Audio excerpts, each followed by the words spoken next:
Welcome to Confessions of a Youth Worker, the podcast that lifts the lid on the inspiring, challenging and often untold stories from the world of youth and community work.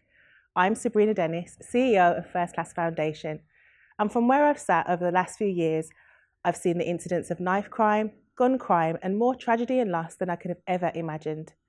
Over the last 2 years, youth violence has increased by 13% and drug-related offences by 52%, making youth violence a core priority for local police. In each episode, I'll be diving into the heart of the work that is shaping the future of our communities and the lives of young people everywhere. This is Confessions of a Youth Worker.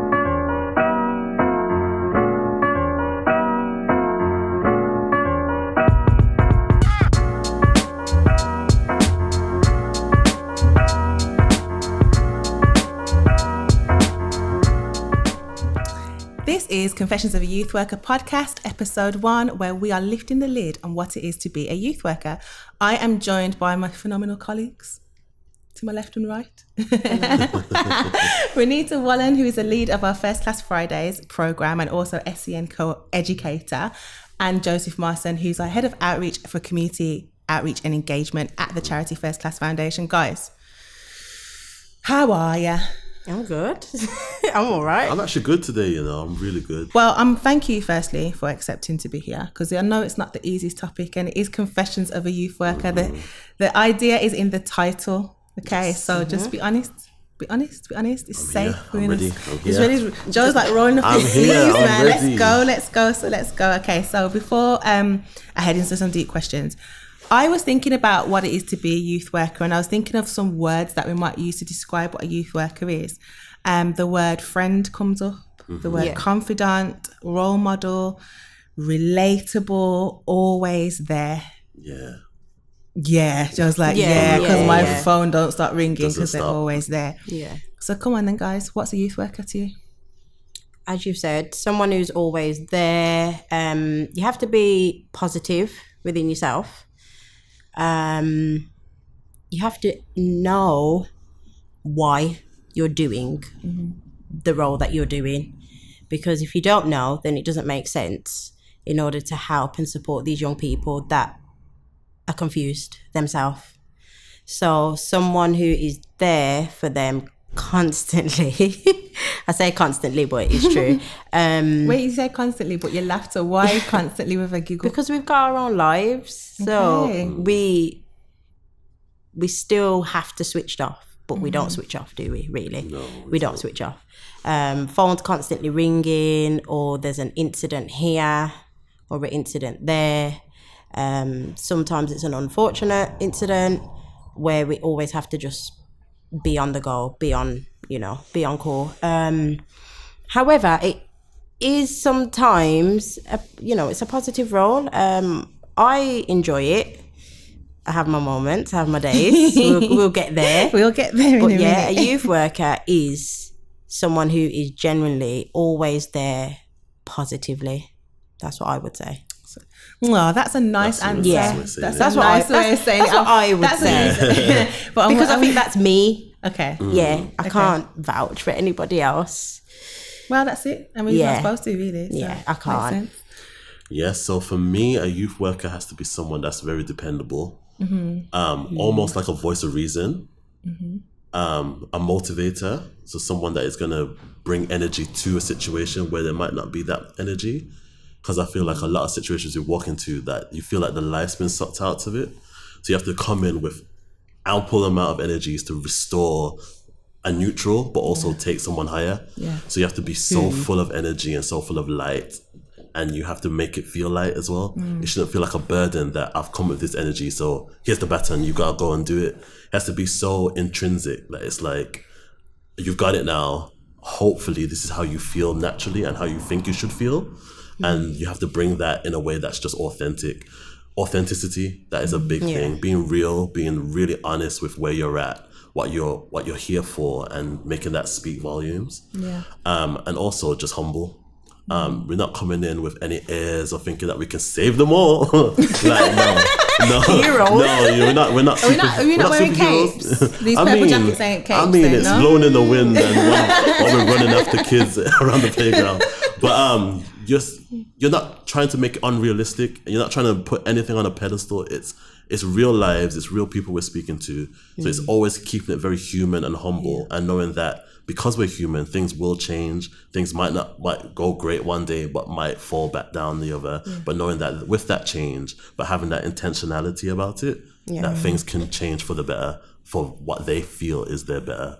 And as a mentor, that has to be so ingrained in you, because that's what's going to keep you motivated to keep going on. And that as where the ebbs and flows are, that you're still able to hold on because you know that there's an outcome afterwards.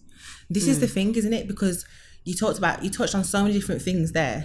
Like we're not wearing capes, but I'll be running out around the playground with them, and my cape's blowing in the wind. Like they might want me to save them from a scenario or situation that they're in. But when you look at how and when you first started the work of youth work compared to how it is today, has anything changed? Come on, man, guys, give me some hope. Has anything changed? Is anything better? Is it different? Is it?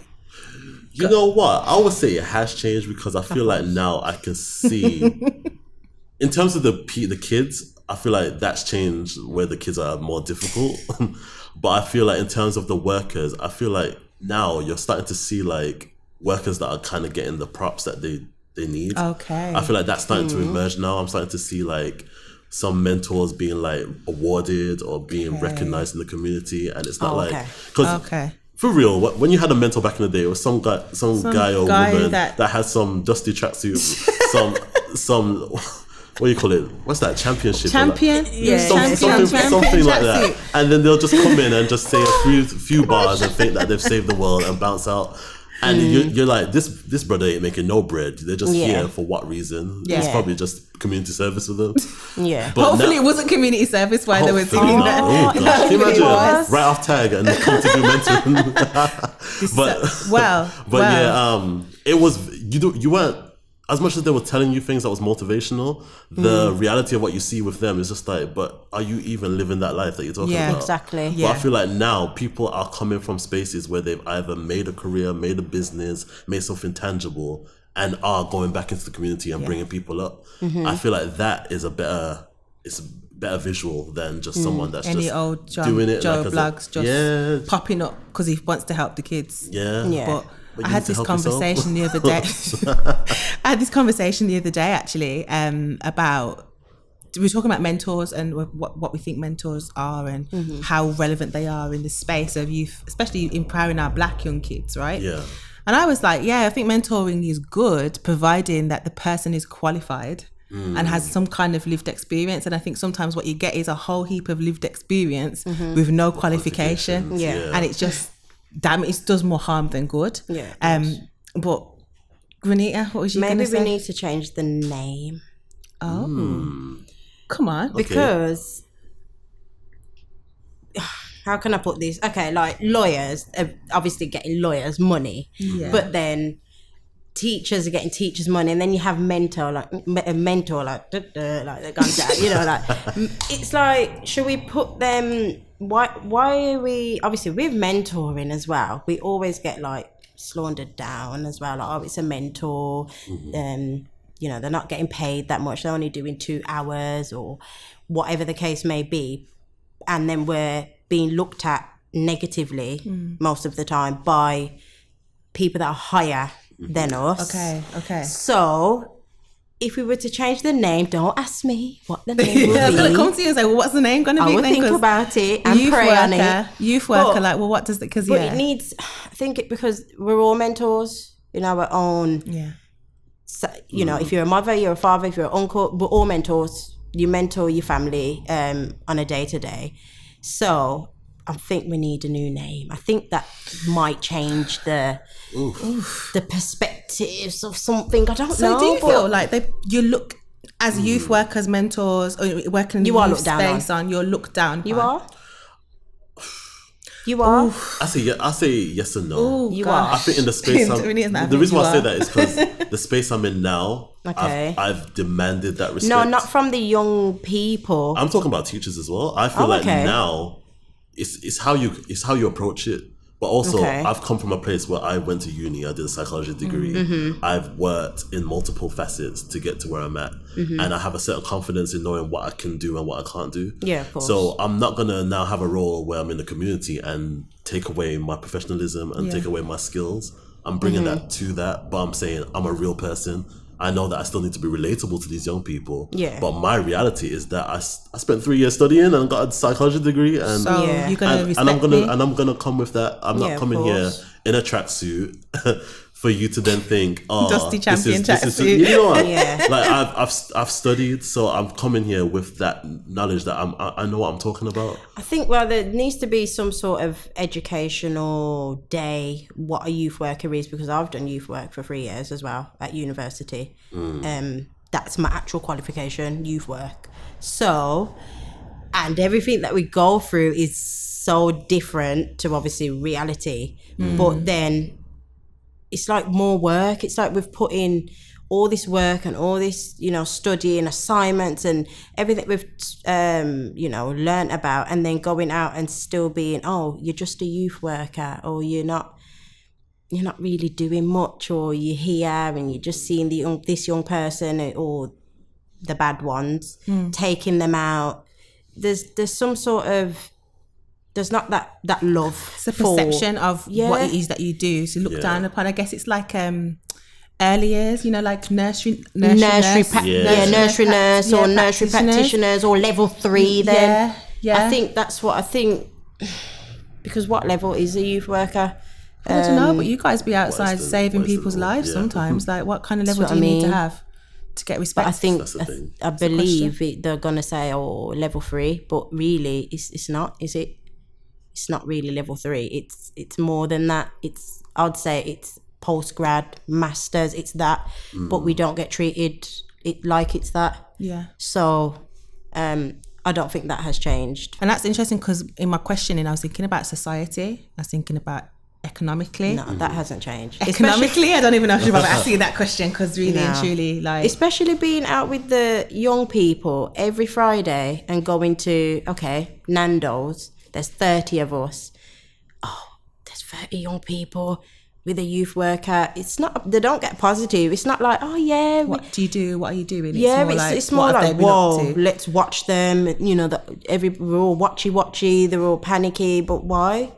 But if I was a police officer with 30 young people going into Nando's, maybe we'd get treated better. You would Exactly. potentially. Because they'd feel, oh, they're all right, or, or it's a bit, yeah. So there's a perception then of the ability or the level of the qualification Yeah. or the standard or whatever it is Yeah. of youth workers. That is really interesting. Yeah. And the fact that you say that things haven't changed 3 years ago, 5 years ago, 10 years ago. What about you, I Joe? really do think it's changed. I You feel like do it's think it's changing. changed? Because I'm going based on the Birmingham I knew back when I was growing up, Yeah. and where I was starved for opportunities. I mean, I was searching for opportunities. My background is from dance, so I came from the idea of wanting to be mentored into a tangible, like a skill, a talent.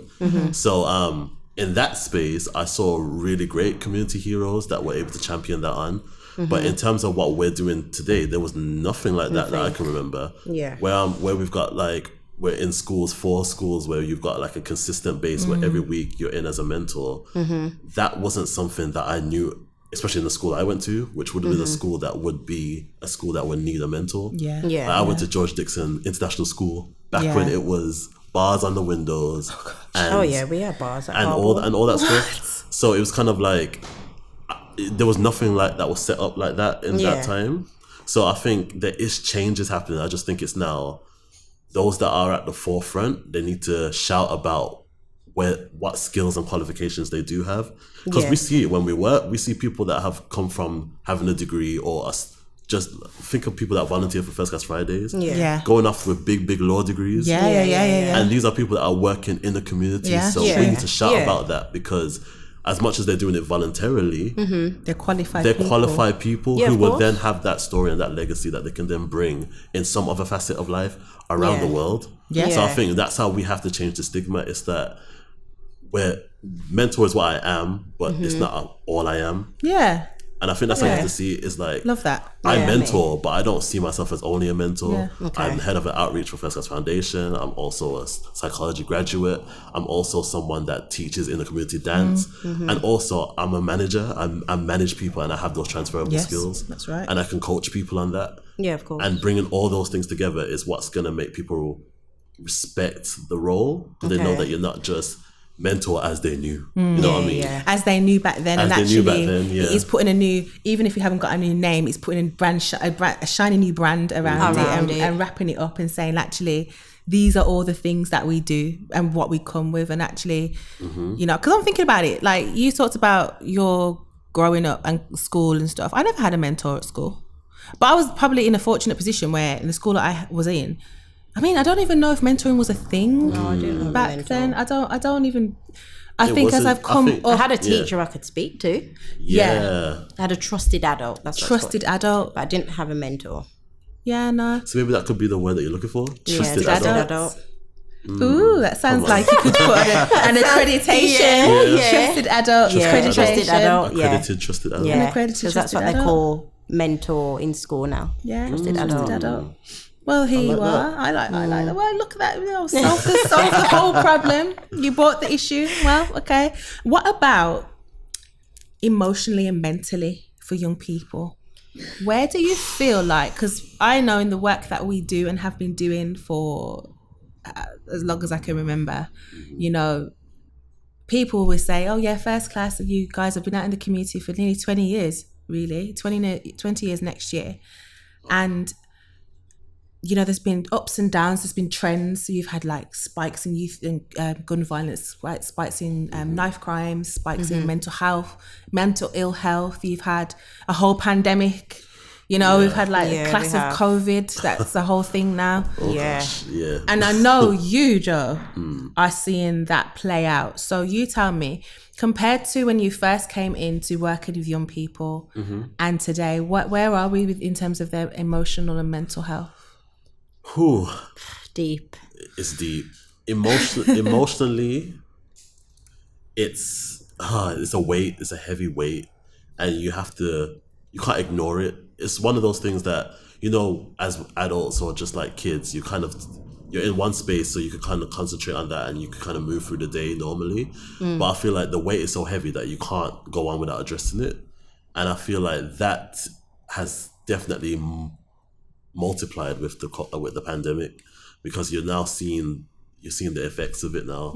Yeah. You're even seeing it with like whole year groups where they've just been so disenfranchised and so like they haven't had any social skills, so they're in a whole social like arena environment where it's just like it's like battle of who can be the top, who can be this. You're seeing probably the same the opposite sex that you're like, oh, I'm having attraction to them, but I have no skills on how to communicate that Yeah. healthily. Yeah. Yeah, And you now see a you're lot of frustrated with that. that. You're Yeah, getting you peer see pressure to loads of now that. act on it, and there's just a level of disorganization in just how they manage those emotions. Yeah. And you're seeing it be seen in just the worst ways. And I think that's where it becomes emotionally taxing, because as much as you come in with your lived experience, you're coming from a whole different reality when you really look at it. Like, Yeah. as much as the kids when I was growing up were a bit like, they did their madness and stuff, but they were still kids. When you say Yeah. madness, right? Let's define that, because I think that without the context or without the understanding of what that means, it's kind of like, well, what do you mean? Like compared to now, like, so talk to me about the madness as a younger student, Joe, and the madness that you are seeing present. So I think the madness for me was that there was actual like school wars. Like there would be certain schools that if you saw their time, Yeah. you gotta run, because they're beefing you, they're taking your girlfriend. It's also it's everything's going, it's all going bad. Yeah. So, and then also you still had the postcode Yeah. Oh, gangs yeah, was yeah. a big thing when I was in yeah. school. So I think around when I was coming out of school, that's when we had the big riot in Handsworth, and then that led Oh, off. yeah, So Birmingham as well. so the Yeah. kids were on edge because they rightfully so. It was like the trenches. It was like a battle. So you were on edge. So if that reflected in school, that made sense, because the times where you come from school and going home, more likelier than not, you're watching out for another school person. You're watching out for someone who's from a different postcode. So this was very prevalent. I feel like now it's evolved in a different way. Yeah. But in terms of like where it's like school v school, I think it's a lot more subtle. It's a lot more subtle. You don't feel like it's not a school v school I thing. think it's still there, but it's subtle. It's subtle in the sense that it's more because of the ease of social media. Yeah. You can kind of pinpoint exactly who the root cause is Yeah. now. Before it was kind of like someone did something bad, so we need to beef the school because we can't pinpoint who it is. But now Snapchat, I can see this person's exactly running their mouth. Yeah.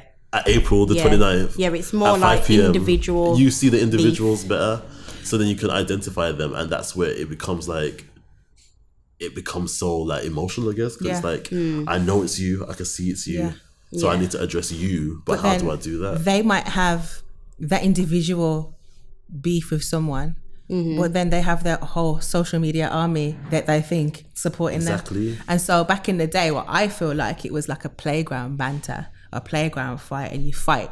Yeah. And everyone was going to physical fight, a physical fight. And there was no weapons, it was just physical fighting. Yeah. Now it's like, well, you don't know who reps for who. Yeah. You can't go necessarily over here to over there because you don't know, because people are online now. Social media doesn't, it kind of amplifies messages, which is what it was for. It was there to like amplify messages, but we now amplify the wrong ones, I think, sometimes.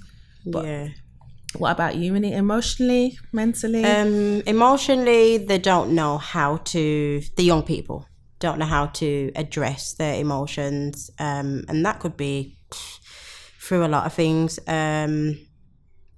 Because, well, boys, let's talk about the boys. So the boys, I have a younger brother that doesn't know how to, like, his emotions, he just doesn't know. What he says sometimes, I'm just like, wow, is that now? Like, the generation now is scary. And then as well, falling on that, the parenting. I was coming to that. Yeah. We was coming to that. And really and truly, I could sit here and say, oh yeah, like my mom's a brilliant mom. Yeah, she is. But the parenting for how that generation is, no, it needs to, like, I don't even know, be harsh or, I'm gonna say threaten, but that's not the right word. No, but you know, like throw him back in a van or something. I don't know. Just do something, because these children, like they're not scared. They're not right. They're not scared. You have to, and I really had to deep it because These young I'm people 31. are not scared. I'm 31, like, and when I had a mentee who was year 8, and he has a mentee, by the way. Yeah, mentor. he has a mentor as well. But I'm 31, and then the person that I'm mentoring, their dad is a year younger than me. So you have to really deep it. You have to really deep the kind of parents we're talking about nowadays. Okay. It's not like me who, when my mom was coming to parents' evening, my mom's in her 40s, stepping in. Oh, yeah. Know what she's going on because she's already dealt with kids in the Caribbean, knows what she's coming with, knows how her child's at home, knows how he is at church, just coming in ready, locked and loaded. You're talking about children essentially raising But let children. me stick a pin then. Okay, so then the parenting, hold on. So the parenting, yes, I did have that sort of mom, like, coming to parents' evening. It's the same mom, but the generation is now that, oh, nah, mom, you don't need to come to parents' evening. I'll sort it out. It's that, like, that's all changed. So whereas when it was me, my mom had to come to parents' evening and sit there with me and hear that I'm doing very well, she's doing very well, and she used to get fed up at the fact that she used to come all the way to Harborne and just to hear that I'm doing very well. That's fine. But you know what? Now that the fact that you said that, that's why emotionally as a mentor it's taxing. Yeah. Because you realize that there has been they've relaxed things fundamentally in the school. Yeah. That we never had a chance of that being something that we would be worried about. Yeah, that's true. About relaxing. What you talk about parents' evening over Skype and Zoom. But this is what I'm saying now. You need to see the parent physically. Well, when it's optional. That if as you well. can make it. If you can make it, why is it right. optional? And so when I'm you sorry, think I about want to it, know about my child. If you think about it, when it's something is optional, most people take the high road, don't they? It's like, Of well, course, you're not necessarily seeing the value in it. If you're making it less valuable by saying, well, we're going to put it on Zoom, you're going to have 2 minutes per teacher. No, it's not good enough. You know, and I do think that on reflection, I'm thinking about, you know, in terms of time changing and how we've embraced technology and how we've said, oh, okay, we could do things. And look at us today. Yeah. We're here recording something that back in the day, this would have had to have been a whole event. Yeah. And I've had to do like a That's whole so true, yeah. ticketed event and find a venue and make sure I feed people and Now we're just saying, you know, we'll record it and we'll share it with people. Yeah. And I do think that's how easy it's become. I think part of the problem sometimes for parents as well is the fact that they don't know what they don't know, but they also abdicate a little bit their responsibility in the fact that they think, well, my kid's at school, so I'm going to leave them at school. True. I'm going to leave them to do what they need to do, when actually, no, what I need to be doing is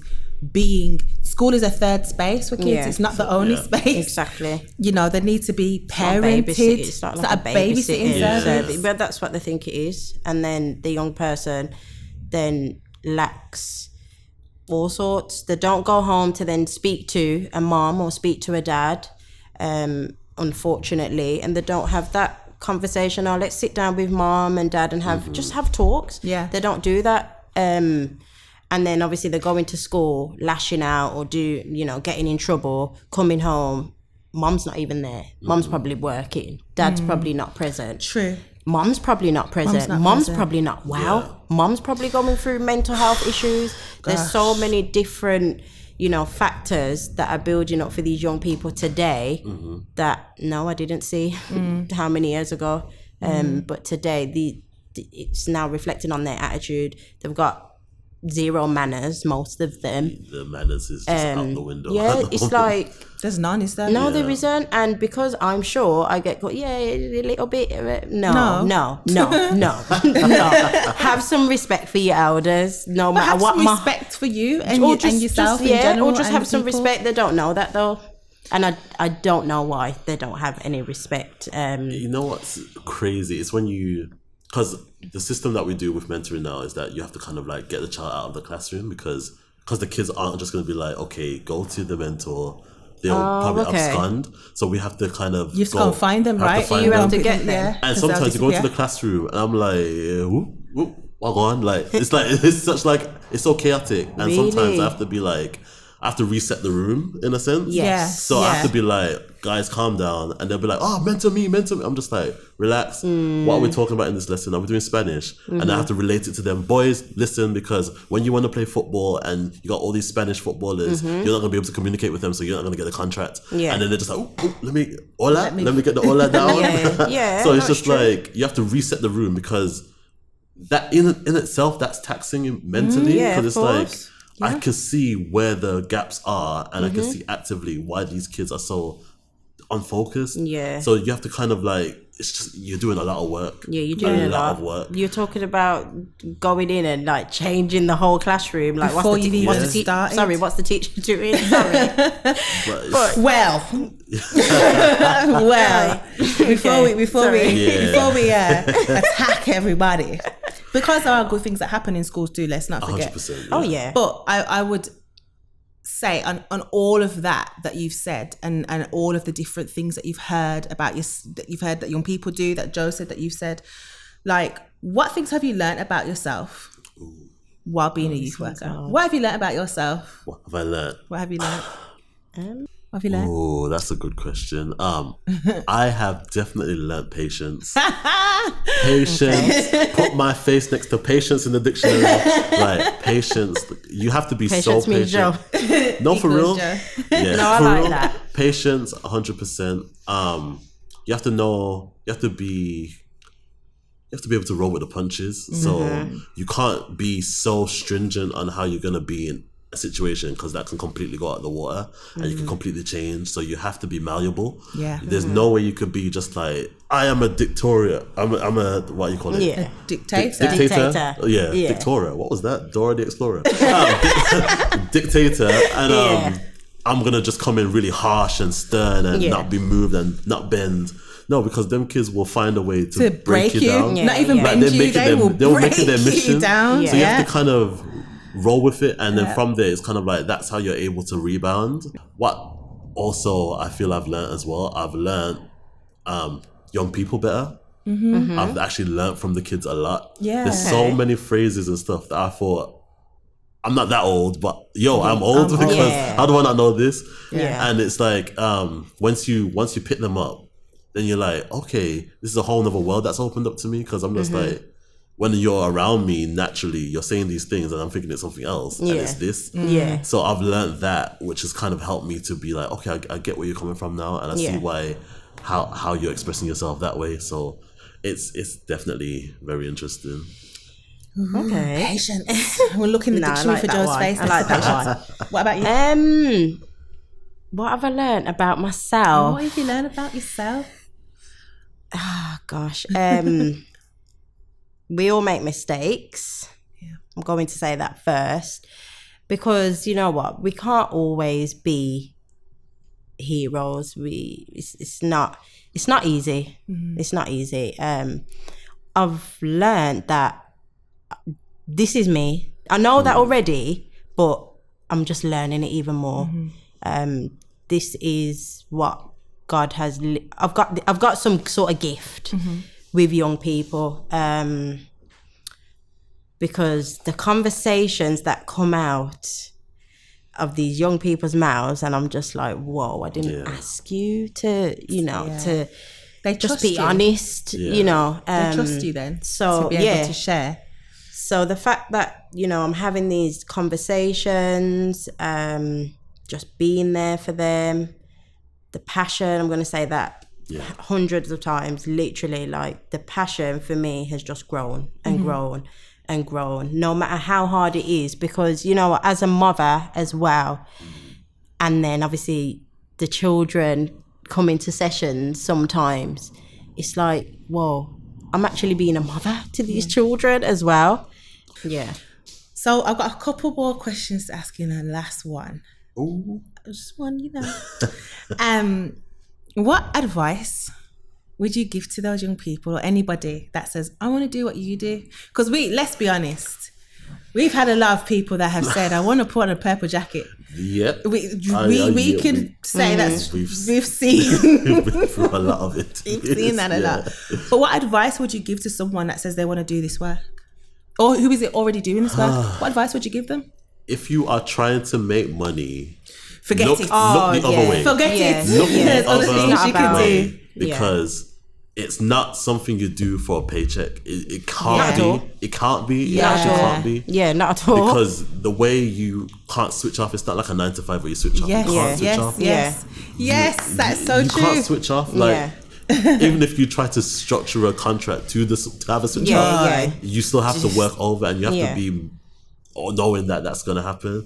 So it's not something that you see these young people and think, okay, I can put a value monetarily on them. No, you have to know that your reward is going to be their life changing for the better, and be okay with that. So if you feel like you still have that passion and you want to give back to young people, but you also want to be financially sustainable for yourself, I would say focus on that and then come back. Like, you don't have to not do it completely. Just focus on something where you're at a comfortable state where you can then really give the kids what they need. Yeah. Because if it's too, I'm telling you, they will feel it.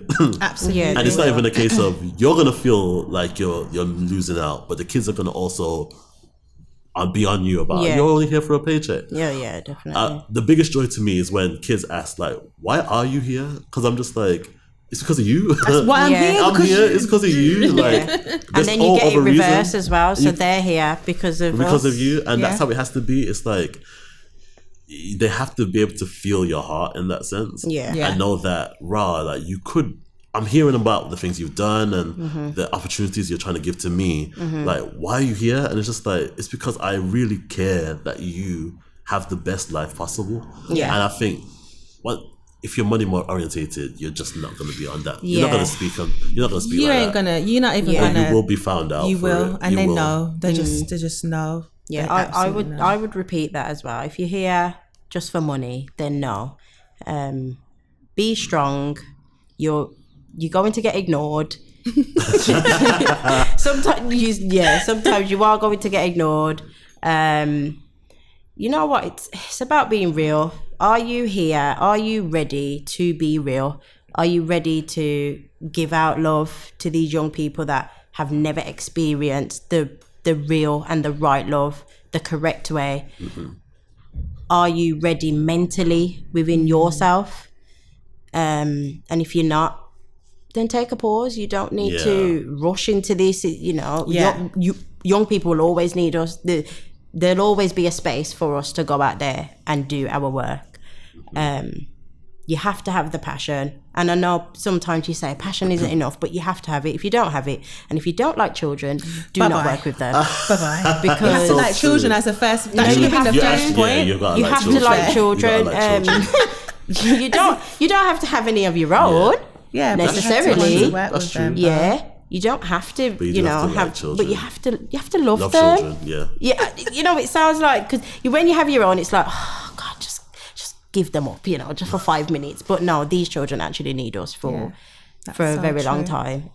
So be strong, and just self-worth as well. Know your self-worth. Have that time for yourself as well, and remember that why you're doing it, why you're here.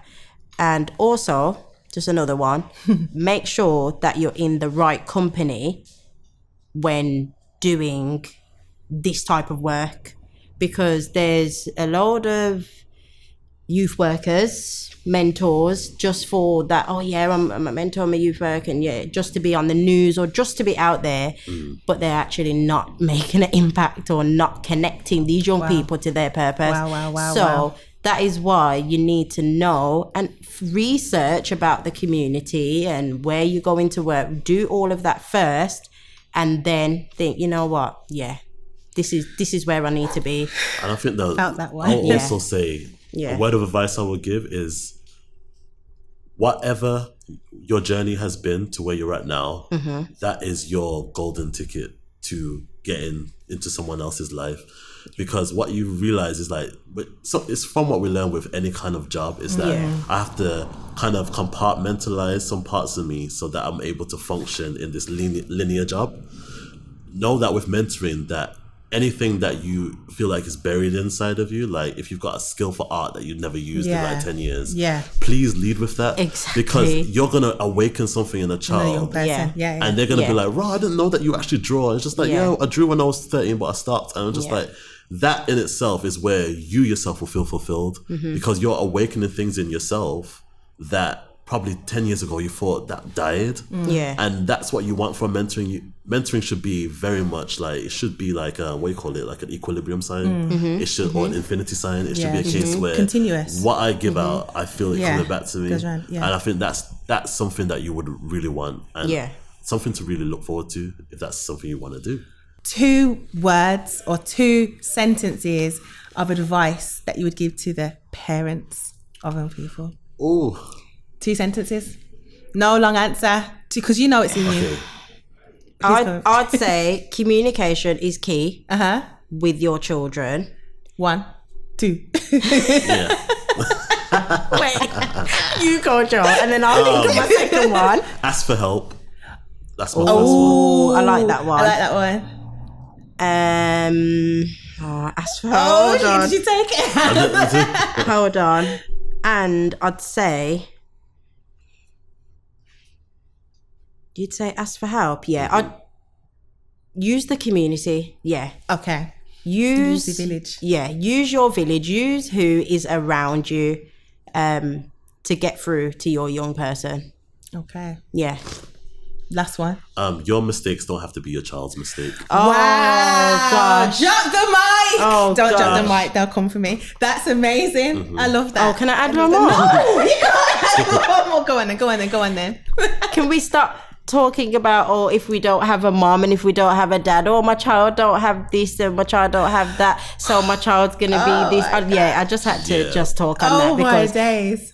Not because... Just because the father is absent doesn't mean this child is going to be like his dad or such. And I think that's a big one, because you know what, we learn that at university, school, college, wherever, we learn about that. That is the main factor. When they ask the question, what are the factors why young people are doing what they're doing on the road or wherever, or father absent? But is it really? Oh God. But yeah. That is a whole. That's what we That's a whole. That's a whole one. But yeah. Oh my gosh. Okay, so I've got a challenge for you because we are wrapping up soon. Okay. This episode, we lifted the lid on what it is to be a youth worker, and you really have kind of lifted we are bust open the box. You Yeah. did loud and proud. Where's Where's the lid? Where the lid is? So this is what I want for you. What is your confession as a youth worker? So this is where I want you to share something that might be particularly challenging. It might be an unpopular opinion, but it's something that might inspire change. So what is your confession as a youth worker? Joe, I'm coming to you first. Okay, I have to be. Okay, I'm gonna be really honest. You gotta be confession now. So Confession. my confession is, while I was working in a certain school, I had family that was in the school that was actually in the secondary school age, so they were like year 10 at the time. So with my family, when we greet each other, like we greet with like big hugs and stuff like that. And with me being a youth worker and hugging my cousin, who was female, I saw all the teachers just look like who's this man with a beard and a snapback hugging this young girl? And I was just like, in my head, I was just kind of like, this is my actual family. This is my family, and this is how I greet my family. For me, I was like, wow, it's outside of the context of what you know and what they know. It's like what other people perceive also can then still impact your job. Yeah. And I feel like that was something that was like, whoa, you really, really, really have to.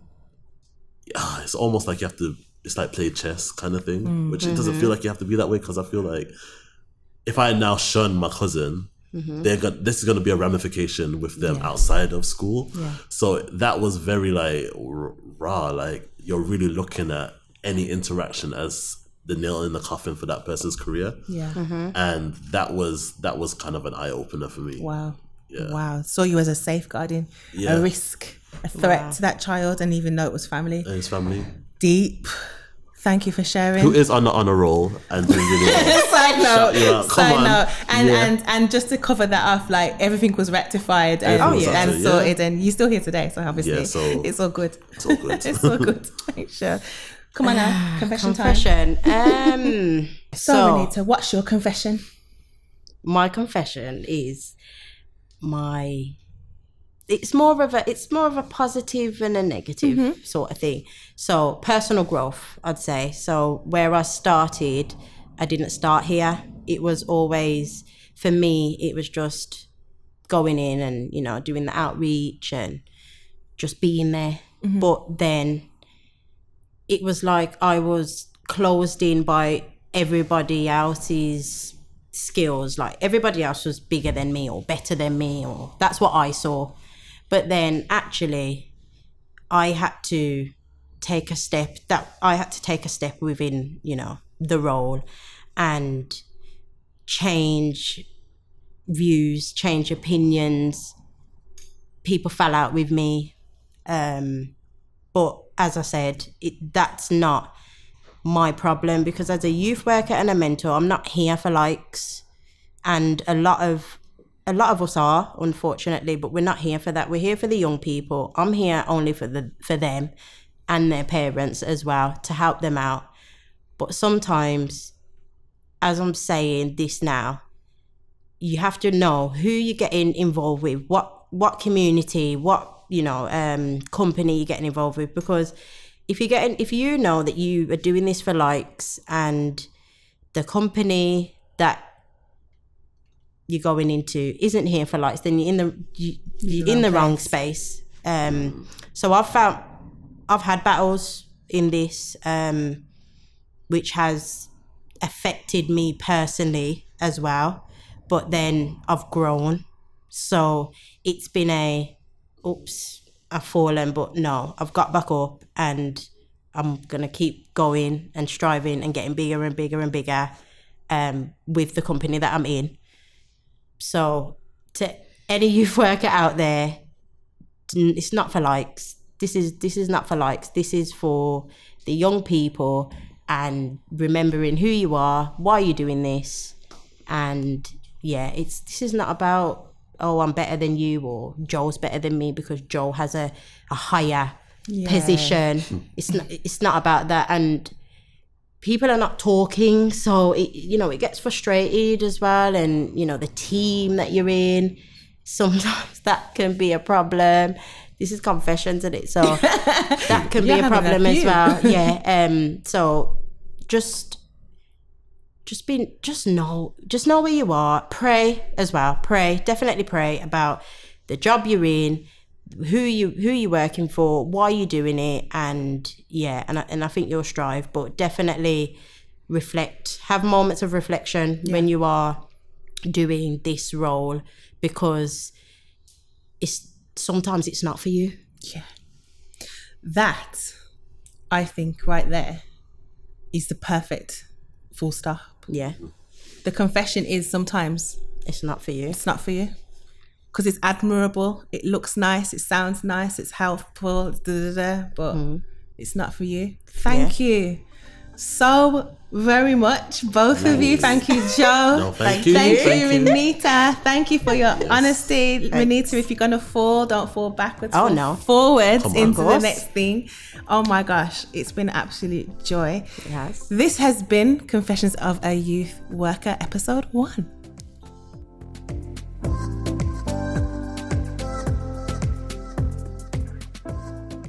So what springs to mind here for me is, respect the work of youth workers. I think we all are guilty sometimes of forgetting that they're really vital at saving the lives of young people. We don't just show up because we want to get paid, because you definitely can't do youth work for a paycheck. And we're not showing up for likes and for Instagram likes or for TikTok. It's because we are passionate about young people and we care about what happens to them. There's always another person that can help a young person along on their journey, and often it's the silent visitors that you have around, the youth workers, the mentors, the teachers, that one teacher at school who supported that child through thick and thin. Maybe just put a little bit more respect on our name.